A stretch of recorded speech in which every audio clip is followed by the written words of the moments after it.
জাতি ভেদাভেদ দূরে সরিয়ে একসঙ্গে মকর সংক্রান্তি উপলক্ষে পুজোর আনন্দে মাতল মানুষজন। ঘটনা পশ্চিম মেদিনীপুর জেলার চন্দ্রকোনার হীরাধরপুর গ্রামে। বছরের পর বছর ধরে মকর সংক্রান্তি উপলক্ষে হীরাধরপুর গ্রামে দুবরাজপুর বুড়িমায়ের পুজো হয়ে আসছে জাতি ভেদাভেদকে দূরে সরিয়ে। পুজোতে অংশগ্রহণ করেন সর্বধর্মের মানুষই। মনস্কামনা পূরণ হওয়ায় দূর দূরান্ত থেকে ভক্তরা ছুটে আসে আজকের এই পুজোতে। মকর সংক্রান্তি উপলক্ষে কয়েক ঘন্টা হাজারো হাজারো ভক্ত সমাগমে গমগম করে পুরো এলাকা। মনস্কামনা পূর্ণ হয়, তাই বিভিন্ন জেলা থেকেও ভক্তরা ছুটে আসে আজকের এই পুজোতে।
খুব জাগ্রত, মানে যে যেটা বলে সে সেটা পায়, এবং এটা কিন্তু অনেক দিন ধরে নয়, এটা ওই ক্ষণিকের 1 ঘন্টা 2 ঘন্টার মতন এই অনুষ্ঠান।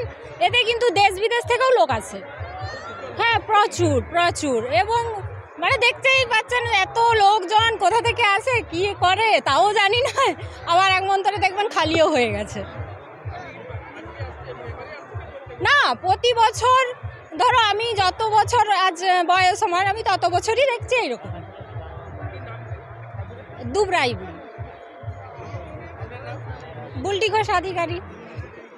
মানুষ যা আশা করে এবং অনেক সফলও হয়েছে।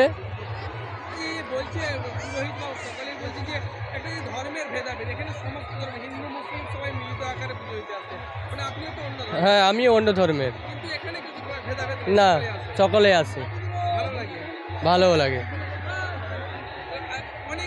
হ্যাঁ, অনেকেই আসতেছে। হচ্ছে কালতাবালি।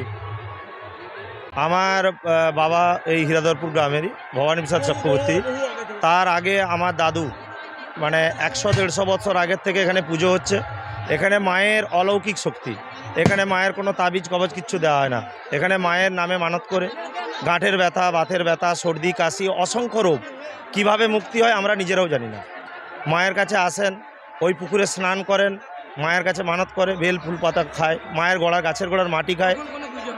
পুজো হয় বলতে প্রত্যেক বছর সংক্রান্তিতে মেন পুজো হয়, আর প্রত্যেক সংক্রান্তিতে পুজো হয়। তাছাড়াও এখানে যার যখন মানত থাকে, মানত থাকে, কেউ ক্ষীরভোগ মানসিক করে, তখন আমাদেরকে খবর দেয়, আমরা এসে পুজো করি। মায়ের নাম হচ্ছে দুর্বাজ বুড়ি দুর্গা। সেটা মানে বলা খুব কঠিন, দাদুদের মুখে শোনা। এইখানে আগেকার দিনে যা কথা শুনেছি তাতে নাকি ঘোড়া দেখা গিয়েছিল, সপ্তাশ্বের ঘোড়া, যে ভগবান গীতায় যে ঘোড়ার মতন রথ আছে সেই রথ দেখা গিয়েছিল। তারপর থেকে এখানে মা স্বপ্নাদেশ করে পুজো শুরু হয়। সমস্ত ধর্মের মানুষ এই মূর্তি শুরু হয়েছে খুব হার্ডলি 8-10 বছর। তার আগের থেকে আমার বাবা যিনি, বা আমার বাবা আজ 58 বছর আছে, আমিও আমার 42 বছর বয়স হলো, আমিও 9 বছরের পর থেকে আছি। এই কয়েক ঘন্টার পুজো। এখানে নিয়ম আছে, মায়ের রাত্রিকালে এখানে অনেকে বলেছে যে ধান কাটা মাসির মায়ের ধান কাটতে আসে, তো তারা 7টা-8টার পর যদি মেশিন চালায়, মায়ের অলৌকিক শক্তি মেশিন কোনোভাবে চালাতে পারে না। এবং এখানে সকল ভক্ত আসে, আমার গ্রামবাসী, এবং এই যে আমরা যে ভূমিতে দাঁড়িয়ে আছি, এই ভূমিও একজন দেবত্ব স্টেট, আমাদের মহিষামুড়ির বজেন্দ্র মণ্ডল তাদের স্টেট। আমাদের এই যে মূর্তি, এখানে একটি ছেলে বা 5-7 জন, 10 জন, 15 জন মিলেই মূর্তি প্রথম নিয়ে আসেন। আমার নাম বরুণ চক্রবর্তী, ডাকনাম বুবুন চক্রবর্তী।